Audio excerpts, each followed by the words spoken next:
जय शिव ओमकारा, प्रभु हरि शिव ओमकारा, ब्रह्मा विष्णु सदा शिव अर्धांगी धारा। ओम जय शिव ओमकारा। बोलो हर हर महादेव की जय। हर हर महादेव की जय। हे मेरे महाराज महादेव, घर में खाने के लिए कुछ नहीं है, इसलिए चीनी से ही आपको भोग लगा रही हूँ। महादेव, हम जैसे गरीब लोगों पर कृपा कीजिए। कितने महीने से इनका काम ठीक से नहीं चल रहा, वो घर में खाने के लिए 2 वक्त का अनाज भी नहीं है। कृपा करो प्रभु, कृपा करो। माँ, अब विश्वास कीजिए, सब ठीक हो जाएगा। हाँ, मैं भी इसी आस में हूँ। किंजल, अगर थोड़ा दूध हो तो चाय बनाकर दे दो। वैसे भी पूरा दिन भूखे रहकर ही काम करना है। जी लाई अभी। सविता चाय बनाकर अपने पति राज बन्ना को दे देती है, जिसे पीकर वह मिस्त्री का काम करने चला जाता है, जहां मुश्किल से उसे दिहाड़ी में 100 रुपए मिलते थे। ऐसे ही रोज 100 रुपए लाकर वह 50 रुपए की सब्जी खरीदता और 50 रुपए दुकान वाले को चावल दूध आटे के दे दिया करता था। एक शाम को वो घर आता है। सविता, ये लो पैसे। अच्छा बताओ, क्या तुम इन पैसों में से थोड़ा बहुत भी पैसा बचा पाती हो? आप कैसी बात कर रहे हैं? घर में 4 जने हैं खाने वाले, 100 रुपए में मैं क्या लाऊंगी और क्या ही बचता है। हमसे घर में दूध लें तो 100 रुपए का दूध ही आए सिर्फ, लेकिन हम कैसे 10, 5, 20 रुपए का सामान खरीद कर घर चलाने की कोशिश करते हैं। मुझे तो समझ नहीं आता। हमारी बेटी शादी लायक हो गई है, ऐसे में 100 रुपए से क्या ही पैसा बचेगा, कैसे इसकी शादी होगी? यही तो मुझे भी समझ में नहीं आता, लेकिन मैं कोशिश कर रहा हूँ। बोला है मालिक से कि थोड़े पैसे बढ़ा दे। मेहनत तो करता ही हूँ, लेबर का काम दे दे, लेकिन नहीं, उन्हें विश्वास नहीं है, वरना 300-400 रुपए घर लाता। राज बन्ना, तू कोई और काम ढूंढ लेना जहाँ तुझे 200-300 रुपए मिल जाएं। माँ, मैंने कोशिश की थी लेकिन कोई काम नहीं मिला। बाकी जगह मजदूर थे। 100 रुपए में गुजारा कर रहा हूँ, वरना भूखे पेट मरना पड़ जाएगा। 3 दिन बाद सविता बाजार से सब्जी और दुकान से दूध लाकर 20 रुपए बचा लेती है। शुक्र है मैं 20 रुपए बचा लाई। अगर रोज 100 रुपए में से हर दिन 20 रुपए बचा लूं तो कम से कम 500-600 रुपए तो मैं बचा ही लूंगी। हाँ, यही सही रहेगा, मैं थोड़ा और कम खाया करूंगी। ये कहकर सविता एक बक्से में 20 रुपए रखती है और रोज इसी तरह 15-20 रुपए दिन से 20 रुपए जोड़ लेती है। वहीं दूसरी तरफ राज बन्ना ईंट उठाकर बिल्डिंग में ऊपर नीचे करता और सीमेंट का मसाला बनाकर सीढ़ी पर लगा रहा था कि खुले तार पर पैर रखने से उसे तेज बिजली का झटका लगता है। अरे बचाओ, कोई बचाओ। अरे देखो देखो, राज बन्ना को करंट लग गया। अरे कोई बचाओ, कोई कनेक्शन बंद करो बिजली का। खड़े लोग जब तक राज बन्ना को बचाने जाते तब तक वह चल बसा होता है। वहां के मजदूर लोग राज बन्ना को घर पहुंचाते हैं। किंजल, सविता, कमला राज बन्ना का शव देखकर सदमे में चले जाते हैं। पहले से ही बेचारे गरीब होते हैं और जो उनका सहारा था वो भी चला जाता है। सविता विधवा हो जाती है और राज बन्ना का मालिक घर की स्थिति को देख उस परिवार को 300 रुपए दे देता है। लेकिन यह मामूली से 500 रुपए भी कब तक चलते? धीरे धीरे कम कम खाकर वह अपना गुजारा कर रहे थे। एक शाम किंजल घर में बैठे अपनी माँ को खाना बनाकर खिलाने की कोशिश करती है। माँ, मेरी बात सुनो ना माँ, कब तक ऐसे सदमे में बैठी रहोगी? चलो खाना खा लो, मैंने तुम्हारा पसंदीदा दाल चावल बनाए हैं। मुझे कुछ नहीं खाना किंजल, तू खा ले और माँ जी को भी खिला दे।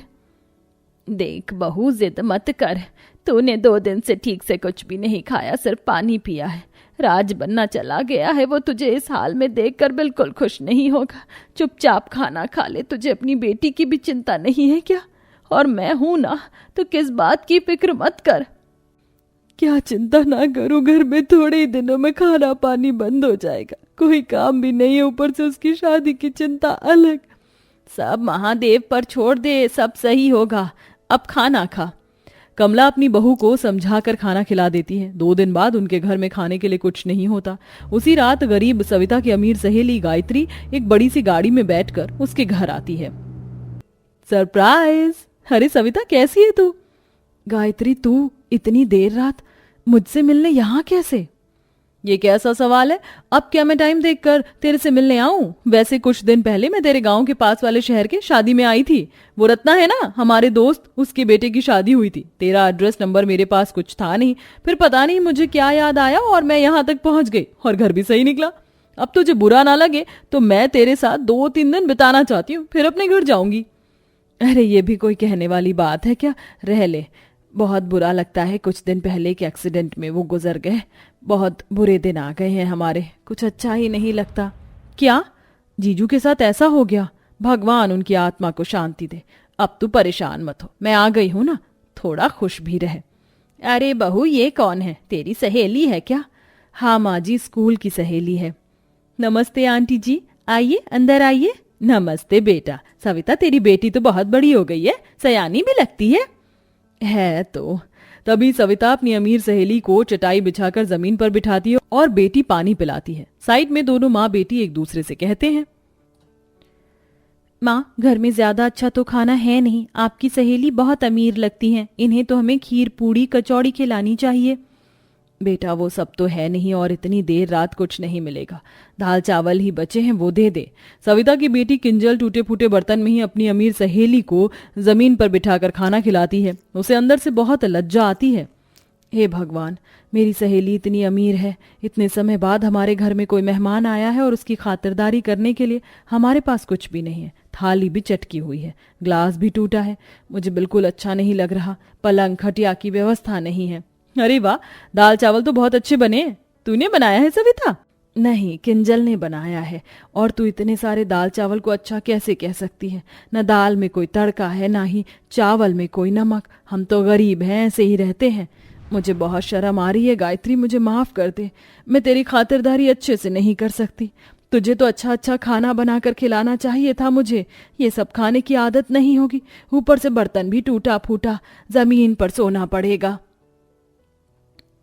अरे तू पागल है क्या? कैसी बातें कर रही है? मैं तो ये सब नोटिस भी नहीं कर रही कि ये बर्तन टूटा है या दाल छुकी नहीं है। देख, मैं भले ही अमीर घर से हूँ, लेकिन तू जैसे रहती है मैं वैसे रह सकती हूँ, मुझे कोई प्रॉब्लम नहीं है। ऐसा नहीं है कि मैं तेरे साथ जमीन पर सो जाऊंगी तो मुझे कांटे चुभने लगेंगे। वाह बेटी, तुम इतने अमीर होकर भी जमीन से कितनी जुड़ी हो, विश्वास ही नहीं होता। माँ जी, मैं बिल्कुल ऐसी ही हूँ। चलो, खाना तो मैंने खा लिया, आप सबने खाया था? हाँ, तो हमारी चिंता मत कर, तेरे आने से कुछ देर पहले ही हमने खाना खाया था। इसके बाद सविता की अमीर मेहमान उसके साथ ही जमीन पर सो जाती है। अगले दिन वो खुद उठकर उसके घर में झाड़ू लगा रही होती है तो किंजल झाड़ू ले लेती है। अरे आंटी जी, ये आपने क्या किया? आप हमारी मेहमान हैं, ये काम आप मत कीजिए वरना हमें पाप लगेगा। आप आराम से बैठे, मैं आपके लिए चाय लेकर आती हूँ। बेटा, क्या हो गया अगर मैंने थोड़ा सा काम कर लिया तो? गायत्री, तू बैठ जा, नहा धो ले। ठीक है, मैं नहाने चली जाती हूँ, लेकिन मेरे पास कोई हल्की साड़ी नहीं है, सारी शादी वाली हैं। तू अपनी कोई हल्की सी साड़ी दे दे। गायत्री, मेरी साड़ी फटी सी है, बहुत साल पुरानी है, मुझे 8 साल हो गए नई साड़ी नहीं लिए हुए। तू कैसे पहनेगी? फिर वही सब बातें। मैं बहुत चिलबंदी हूँ, भूल गई क्या स्कूल और कॉलेज की सारी बातें? मैं तेरी वो वाली साड़ी भी पहन सकती हूँ। उसके बाद गायत्री नहाकर अपनी गरीब सहेली की पुरानी साड़ी पहन लेती है और बचे हुए बक्से के पैसों में से 30-40 रुपए निकालकर सविता अपनी सहेली को चाय समोसे खिला देती है। और गायत्री 2 दिन तक उसके घर में बिल्कुल उसी की तरह रहती है। गायत्री के आने से सविता भी खुश हो जाती है। सच में मुझे तेरे से मिलकर इतने सालों बाद बहुत अच्छा लगा। अब मैं चलती हूँ, और तेरी बेटी तो बहुत प्यारी है और समझदार है। ये ले बेटा पैसे। अरे आंटी जी, आप ये क्या कर रही हैं? ये तो बहुत ज्यादा पैसे हैं, 5,000 रुपए। मुझे इतने पैसे नहीं चाहिए। रख ले बेटा, तू 5 साल की बच्ची नहीं है जिसे मैं 20 रुपए पकड़ा कर चली जाऊं। अब ले। अच्छा माँ जी, नमस्ते, अब मैं चलती हूँ। अच्छे से जाना गायत्री, मुझे बहुत अच्छा लगा तेरे आने से। ठीक है, और परेशान मत होना। चिंता मत कर सविता, मुझे तेरी बेटी पसंद आ गई है और अब हम अपनी दोस्ती को रिश्तेदारी में बदलेंगे। घर जाते ही अपने बेटे से बात करूंगी। ऐसा कहकर गायत्री अपनी गाड़ी में बैठकर शहर के लिए निकल जाती है और अपने घर पहुंचकर बेटे से किंजल के बारे में शादी की बात करती है। पर माँ, क्या वो एक अच्छी लड़की होगी? हमारी शादी सही होगी? बेटा, मैं तेरे लिए अपनी परछाई लाऊंगी, कल हम उसके घर चलेंगे।